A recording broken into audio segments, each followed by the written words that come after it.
Hello and welcome to this week's top news stories from the North American office of Steel Business Briefing in Pittsburgh, Pennsylvania. Smaller steel companies are faring better than big ones in the U.S. market.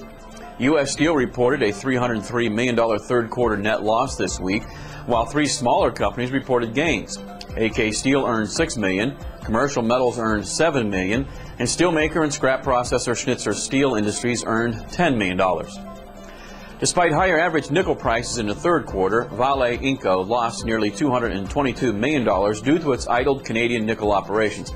The company's nickel sales dropped from 69,000 metric tons in the second quarter to 53,000 tons in the third. Meanwhile, average realized nickel prices climbed from $13,000 a metric ton in second quarter to $18,000 a ton in third quarter.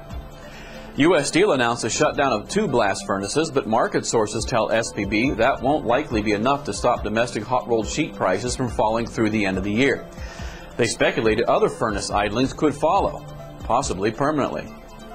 Meanwhile, U.S. sheet imports rose significantly in September when compared to August, up 43% for hot-dip galvanized to 76,000 metric tons, up 22% for hot-rolled coils to 149,000 tons, and up 20% for cold-rolled coils to 88,000 tons. U.S. imports overall totaled about 1.1 million metric tons in the preliminary count for September. That's up 23% from a final August figure of 885,000 tons.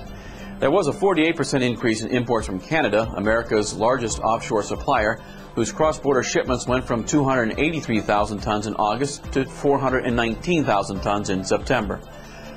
Canada made a preliminary ruling that imports of oil country tubular goods from China have been unfairly traded.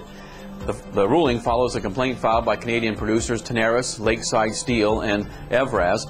The Canadian International Trade Tribunal green-lighted the investigation after finding evidence disclosing a reasonable indication that the dumping and subsidization of goods have caused injury. Well, that's this week's headlines from North America. Tune into SBB next week for more. We'll see you then.